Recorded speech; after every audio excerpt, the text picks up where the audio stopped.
गण गणात बोते, गण गण गणात बोते, गण गण गणात बोते. अरे विद्याधर, हे वेळ नुसतं नामस्मरण करत बसण्याचे नाही, आरडाओरडा करण्याची नाही. नामस्मरणाला कृतीची जोड मिळण्याची गरज आहे. विद्याधर, अरे कृती कर, कृती कर, विद्याधर कृती कर.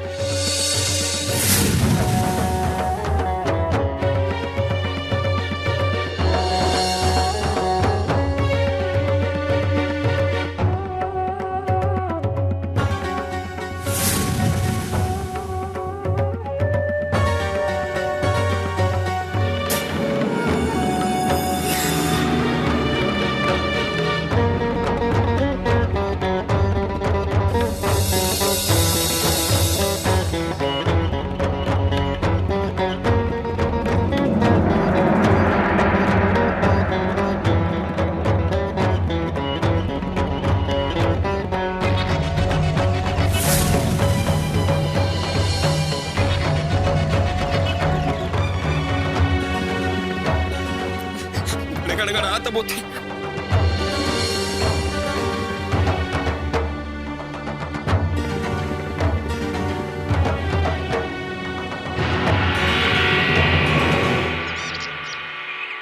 गण गण गणात बोते, गण गण गणात बोते, गण गण गणात बोते, गण गण गणात बोते, गण गण गणात बोते, गण गण गणात. शास्त्री बुवा, महाराज महाराज खूप उपकार झाले तुमचे. शास्त्री बुवांची जबाबदारी माझ्यावर होती. त्यांच्या जीवाचं काही बरं वाईट झालं असतं तर सारा दोष माझ्यावर आला असता. शास्त्री बुवा, बरं वाटतंय ना आता? बरं वाटतंय. अरे सर्पदंश झाल्यानं माझ्या अंगात विष भिनलं आणि मी मूर्छित झालो. जहाल विष माझ्या अंगात भिनून देखील मी आज जिवंत आहे याचं आश्चर्य वाटतंय मला. ही सारी महाराजांची कृपा. त्यांनी सुचवलं म्हणून तुमच्या शरीरात भिनलेलं विष मी तोंडाने चोखून काढून टाकलं. काय? विद्याधर, तू माझे प्राण वाचवलेस. माग, तुला बक्षीस म्हणून जे मागायचं असेल ते तू माग.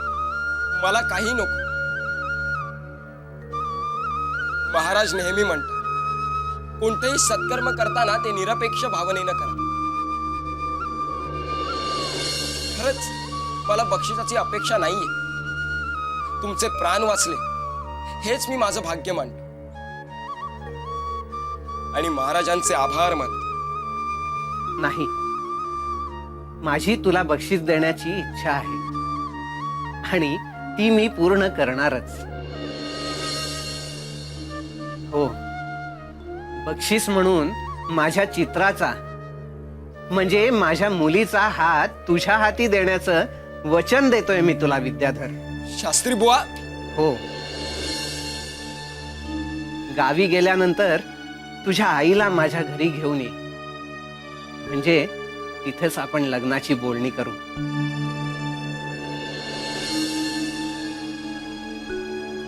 हे काय केलं बाबा? तुम्ही तीर्थयात्रेला गेला होतात की चित्राच्या आयुष्याची धिंडवणे काढायला गेला होतात? चित्राचं लग्न त्या दरिद्री विद्याधरशी ठरवून आलात? म्हणजे निदान यांचा सल्ला घेऊन तरी निर्णय घ्यायचा. चित्रा आमची कुणीच नाही का? आम्हालाही तिची काळजी आहे. मला तिची काळजी नाही आहे का? हे पहा, विद्याधर गुणी आणि बुद्धिवान मुलगा आहे. आपल्या इतका तो श्रीमंत नसला तरी त्याचं भविष्य उज्ज्वल आहे हे जाणूनच मी हा निर्णय घेतलाय. मान्य आहे, पण तो एका स्वयंपाकीण बाईचा मुलगा आहे हे विसरू नका. विद्याधरने तुमचे प्राण वाचवले हे खरं आहे, त्याचे आपल्यावर उपकार आहेत. पण त्या उपकारांची परतफेड म्हणून तुम्ही तुमची मुलगी देऊ केलीत हे काही बरोबर नाही. हा सरळ सरळ तिच्या आयुष्याची खेळ आहे. तुम्हाला त्याच्या उपकारांची परतफेड करायचीच होती तर त्याला सरळ पैसे द्यायचे होते ना. विद्याधर तत्वनिष्ठ मुलगा आहे, तो पैसे घेणार नाही. आम्ही पण चित्राचा हात विद्याधरच्या हातात देणार नाही. रमाकांत, तुमच्या पुढे हात जोडून विनंती करतो. आपल्या चित्राचा लाडाकोडात वाढलेल्या मुलीचा हात त्या विद्याधरच्या हाती नका देऊ. विद्याधरला तसं वचन दिलंय सुनबाई. मग वचन मोडा. रमाकांत, आपण ब्राह्मण आहोत. गेली 30 वर्ष पौरोहित्य करून लोकांचा विश्वास संपादन केलाय आणि आज त्या विश्वासाला तडा जाऊ देऊ म्हणतोस. हो, चित्राच्या हिताचा विचार करता हे वचन मोडावंच लागेल बाबा. चित्रा, हं? तू अशी शांत का उभी आहेस? तुझ्या आयुष्याचा प्रश्न आहे हा. तू विद्याधरला ओळखतेस. त्याच्याशी लग्न करण्यासाठी तुझी काही हरकत? नाही म्हण चित्रा, त्या विद्याधरशी लग्न करून तू कधीच सुखी राहू शकत नाहीस. मोठ्या माणसांमध्ये आजवर मी कधी बोलले आहे का दादा? तुम्ही एकमताने जो काही निर्णय घ्याल तो मला मान्य असेल.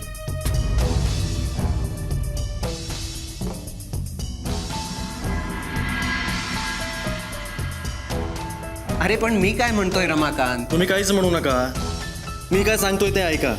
तुम्हाला काही दोष लागणार नाही. विद्याधर त्याच्या आईला घेऊन इथंही लग्नाची बोलणी करायला. तुम्ही काहीही बोलायचं नाही. जे काही बोलायचं ते आम्ही बघू. अरे पण पुरे निवृत्ती स्वीकारून तीर्थयात्रेला जाऊन आलात. आता घरातले निर्णय मला बघू देत. वचन नुसतं देऊन उपयोग नाही. ते कोणत्याही परिस्थितीत कुणाचाही कितीही दबाव आला तरी पाळायला हवं. ते फार अवघड असतं. नमस्कार शास्त्री बुवा. नमस्कार. कसं येणं केलं? रमाकांत, बोला ना.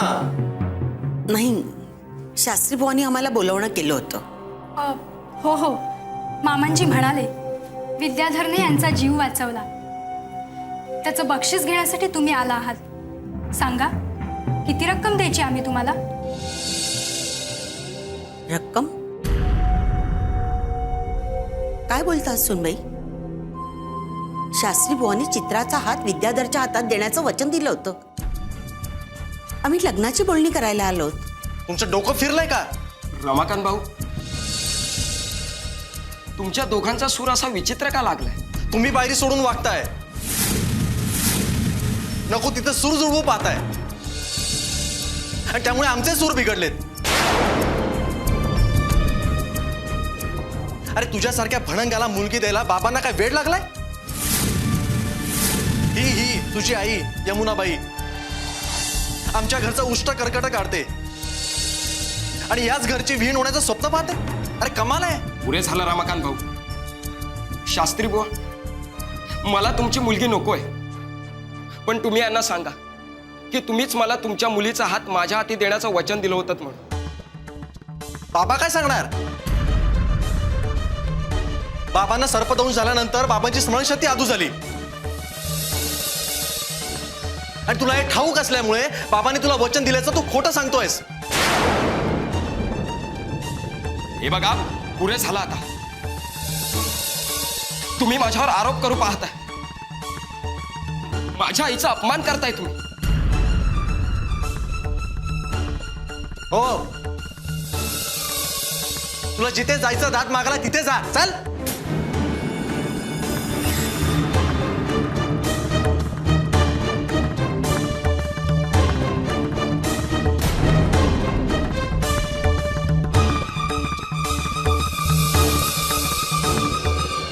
हा, बोल विद्याधर, काय फिर्याद आहे तुझी? अनंत शास्त्री मला गुरु समान आहे. त्यांच्या विरुद्ध फिर्याद करायला मी धजावलं. याचं कारण की गुरुपेक्षाही श्रेष्ठ असणाऱ्या माझ्या आईचा त्यांनी अपमान केला. माझ्या आईला न्याय मिळावा एवढीच माझी माफक अपेक्षा आहे. अच्छा, तुमचा अपमान झाला म्हणजे नेमकं काय झालंय? शास्त्रींनी स्वतःच्या मुलीचा हात त्याच्या हातात देण्याचं वचन त्याला दिलं आणि आता ते या लग्नाला नकार देत आहेत.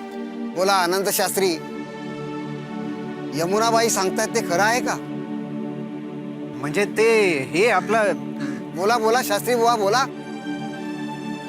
मला नीटसं काही आठवत नाहीये आणि हल्ली माझी स्मरणशक्ती सुद्धा मला साथ देत नाहीये. याच गोष्टीचा फायदा उठवतायत हे. याच्यासारख्या भणंगाला बाबा आपली मुलगी देण्याचं वचन कधीही देणार नाही. आमच्यासारख्या श्रीमंत प्रतिष्ठित घराण्याशी सोयरी करायला मिळावी म्हणून खोटं बोलतायत हे.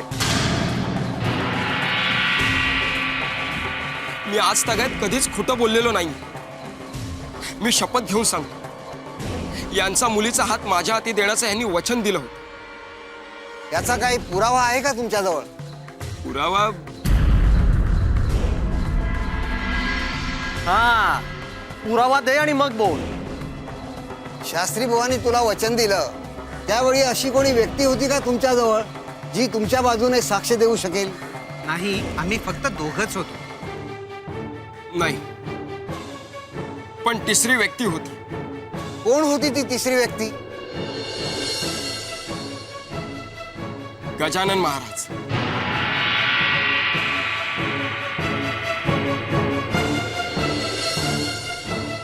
काय?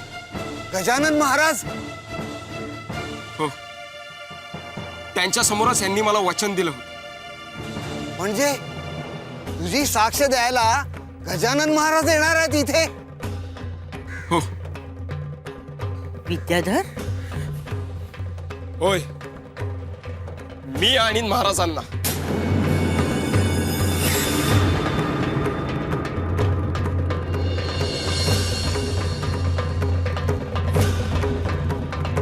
तोवर न्याय निवाडा होणार नाही. गण गण गणात बोते, गण गण गणात बोते, गण गण गणात बोते, गण गण गणात बोते, गण गण गणात बोते, गण गण गणात बोते, गण गण गणात बोते, गण गण गणात बोते, गण गण गणात बोते, गण गण गणात बोते. महाराज, पाहत आहात ना तुम्ही, तुमच्या समोर अनंत शास्त्रींनी मला वचन दिलं आणि आता काहीच आठवत नाही असा बहाणा करताय. पंच म्हणाले साक्षी वाचून निवाडा लागायचा नाही. तुम्ही साक्ष द्यायला याल असं मी सांगितलंय त्याने. गण गण गणात बोते, गण गण गणात बोते, गण गण गणात बोते. विद्याधर, असा काय बसलास बाळा? पण कुणाशी बोलतोयस? गजानन महाराजांशी. महाराजांशी? हो आई, जोवर महाराज येऊन साक्ष देत नाही तोवर अन्न पाणी व्यर्ज करून स्वइच्छेने मी धरणं धरून बसणार आहे. कोणतीही अपेक्षा नसताना अनंत शास्त्रींनी आपणहून तुला माझी मुलगी देतो असं सांगितलं आणि आता कानावर हात ठेवतायत, मला खोटं ठरू पाहतायत. त्यांच्या घरी गेलो असता त्याने तुझा अपमान केला नाही. माझ्या आईचा अपमान मी सहन करूच शकत नाही. त्यामुळे मी सत्याचा आग्रह धरतो. महाराज नक्की येतील आई. महाराज येतील आणि आपल्याला न्याय मिळवून देतील. गण गण गणात बोते, गण गण गणात बोते. विद्याधर बाळा, तुझ्या पोटात अन्नाचा कण नाहीये, निदान पाणी तरी पिऊन घे.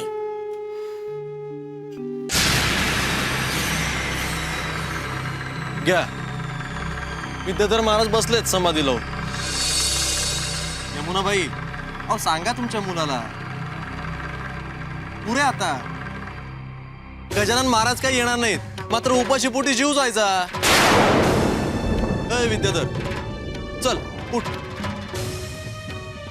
हा असा उठायचा नाही, पादुकाच फेकून देतो. फार बोलताय रमाकांत भाऊ.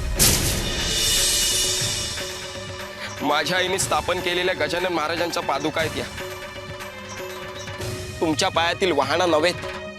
बघा कसा बोलतोय. सुंब जळाला पण पिळी नाही गेला. अरे कुठे तुझे गजानन महाराज? हा, येणार होते ना साक्ष द्यायला? येतील. महाराज नक्की येतील. येतील. या गजानन महाराजांच्याच पादुका आहेत ना? बघ कशा फेकतो ते.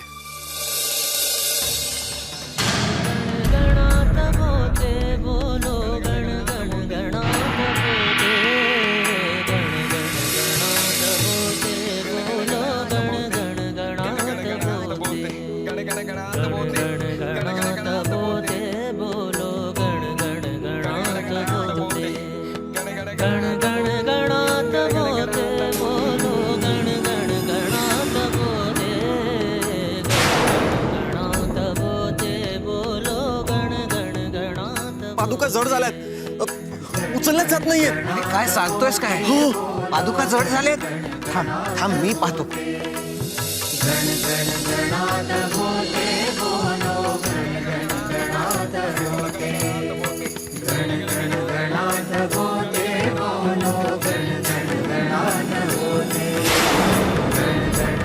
सरपंच, हो खरंच पादुका जड झाल्यात. मी पाहतो.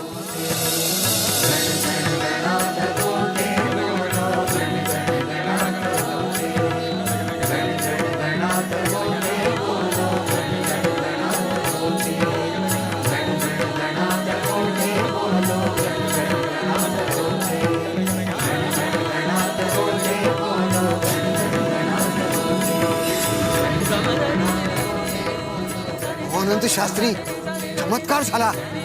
अहो पादुका खरोखर जड झाल्या आहेत. चमत्कार वगैरे काही नाही, फालतूपणा आहे सगळा. खिळे लावले असतील खाली.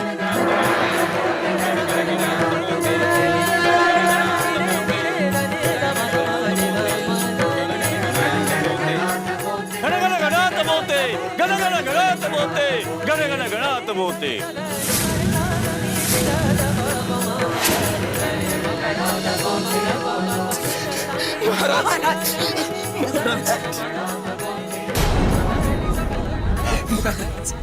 गण गण गणात. महाराज, पहा माझ्या लेकराची काय अवस्था झाली आहे ती. खऱ्याला कसोटीतून जावं लागतं यमुना. आम्ही सारं पाहत होतो. पुण्याचं फळ मिळण्याची निश्चित अशी एक वेळ असते, तेव्हाच न्याय मिळतो. सरपंच, तुम्हाला माझी साक्ष हवी आहे ना? अनंत शास्त्रींनी विद्यादर्शी त्यांच्या मुलीचं लग्न लावून देतो असं वचन दिलं होतं. आम्ही त्याचे साक्षीदार आहोत. काय अनंत शास्त्री, आता तरी खरं बोलणार आहात का? महाराज, अहो, तुमच्या मुलाने तुमच्यासाठी केलं नाही एवढं विद्याधरने तुमच्यासाठी केलंय. तुमचे प्राण वाचवले, त्याचे असे पांग फेडतात. महाराज, महाराज मला क्षमा करा. महाराज, मी कबुली देतो की विद्याधरला मी तसं वचन दिलं होतं, पण माझ्या मुलाला ही सोयरीक पसंत नव्हती. मी काही करू शकत नव्हतो. त्यामुळंच मला काही आठवत नाही असा बहाणा मला करावा लागला. क्षमा करा. मी आजही चित्राचं लग्न विद्याधरशी लावून द्यायला तयार आहे. काय रे रमाकांत, तुझं काय मत आहे? क्षमा करा महाराज. अरे वेड्या, विद्याधर मध्ये कोणतीही उणीव नाही. तो विद्वान आहे. तो ज्ञानाच्या बळावर संपत्ती मिळवू शकतो. जावई करताना त्याच्या संपत्तीकडे पाहू नका. तो माणूस म्हणून चांगला आहे की नाही, तो आपल्या मुलीला सुखी ठेवू शकेल की नाही हे पहा. चूक झाली महाराज, क्षमा करा. विद्याधरचं लग्न माझ्या बहिणीशीच होतं. गण गण गणात बोते, गण गण गणात बोते, गण गण गणात बोते, गण गण गणात.